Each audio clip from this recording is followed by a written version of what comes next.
Yung sa mga wires, so panibagong product testing muli tayo ng Bluetooth decoder with built-in amplifier.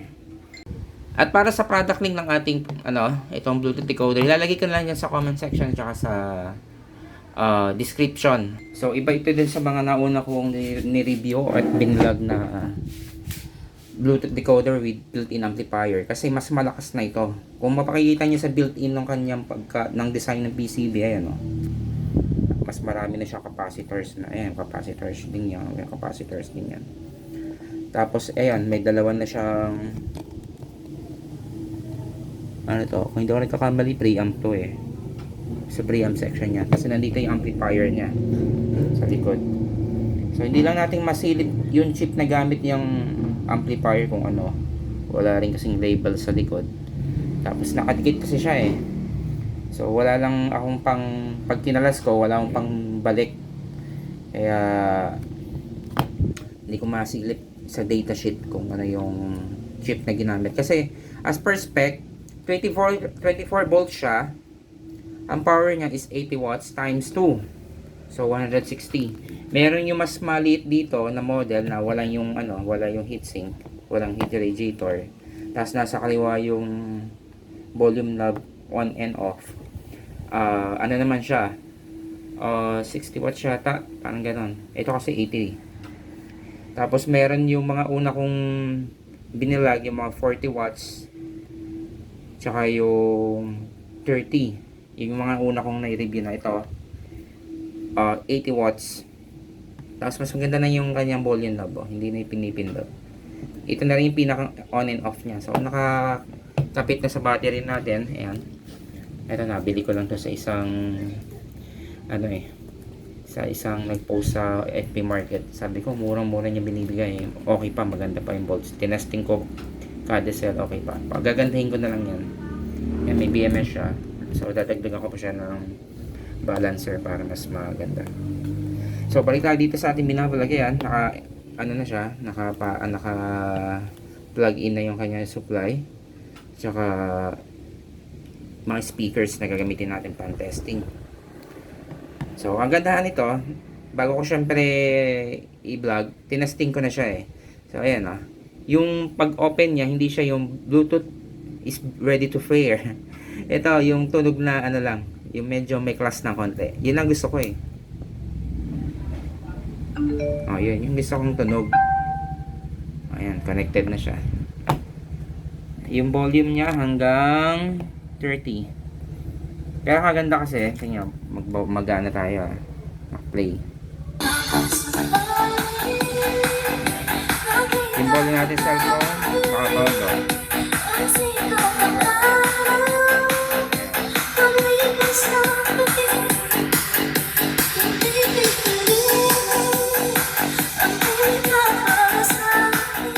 So yung sinesen ng ating amplifier sa speaker, napakalinis din.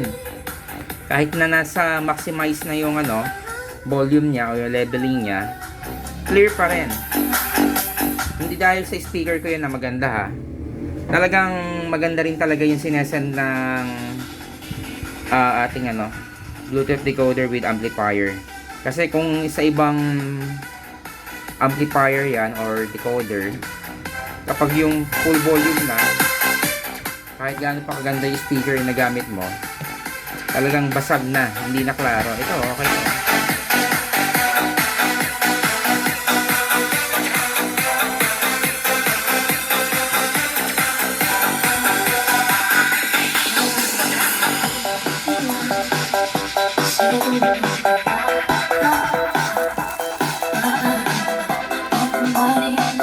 Tapos meron pala siyang remote. Tapos yung remote niya, pwede mo rin kontrolin yung nasa pine-play mo sa iyong cellphone. Kasi nga nakakonect na siya, di ba? Ayan i-play ko siya dito sa aking play siya.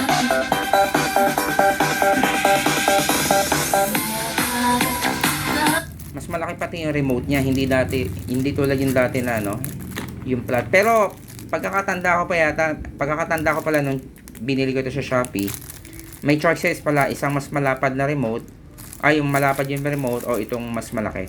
magdadagdag lang ng konti, parang 30 something lang dinagdag. So dito na ako, mas maganda yung kanyang ano.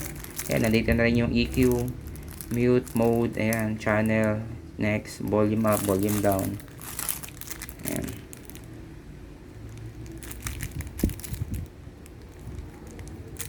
Oh.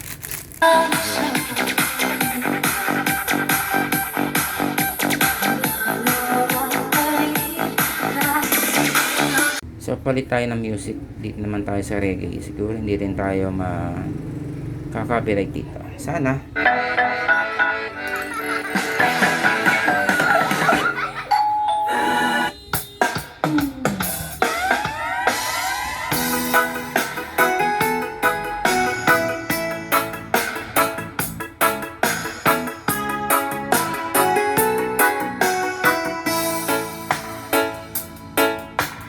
DJ Zoy Mix Reggae.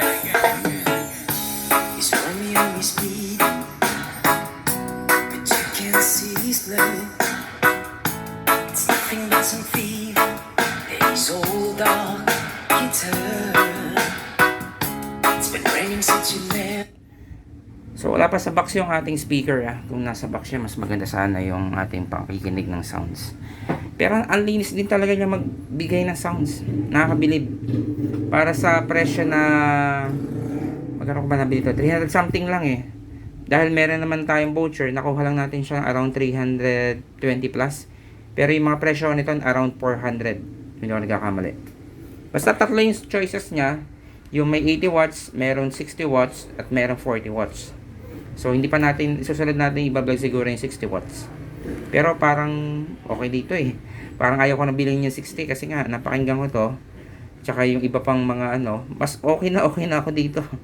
Sulit na siya para sa presyo niya. Napaka mura na. Tapos ang quality yung sounds. So ayan, palit tayo ng love song. Makaka-copyright tayo Pero ayun na nga, nagpe-play tayo ng reggae. Dinig nyo naman yung output na binibigay sa ating speakers. Now I'm drowned in the flow. You see, I've always been a fight. Without you, I give up. Now I can sing a love song like the way it's meant to be. Well, I guess I'm not that good. Teka, hanap tayo ng acapella na lang para sigurado. Who'd have thought this is how the pieces fit? Rubber pins over the horizon. Now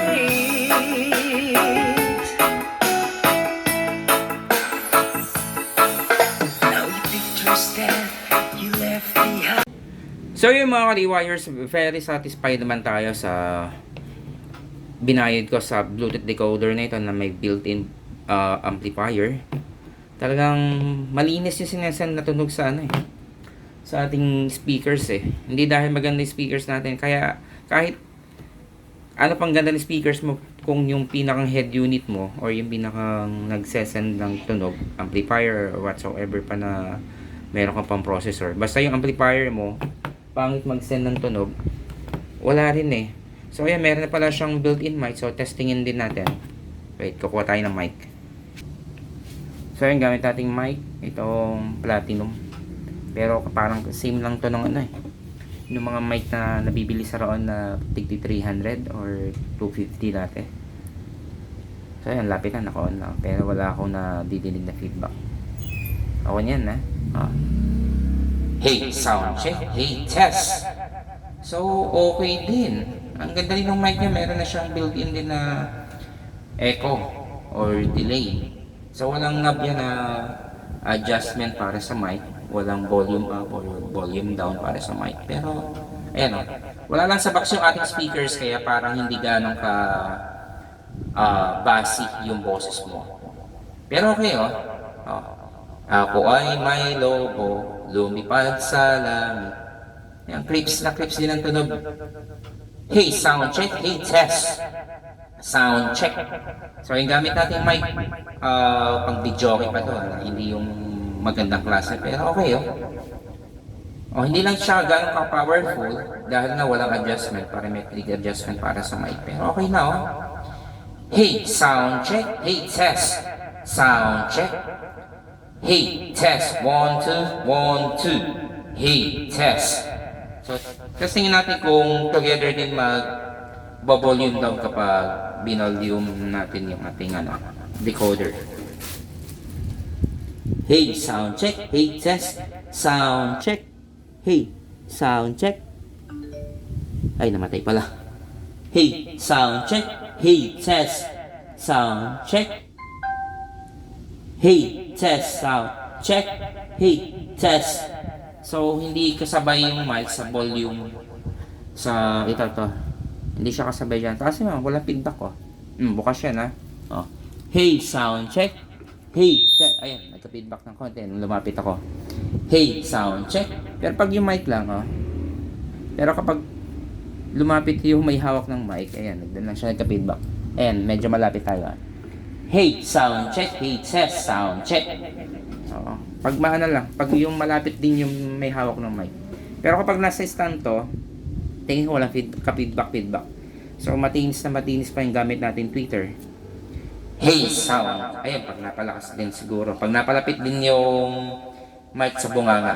Hey, sound check. Hey, test.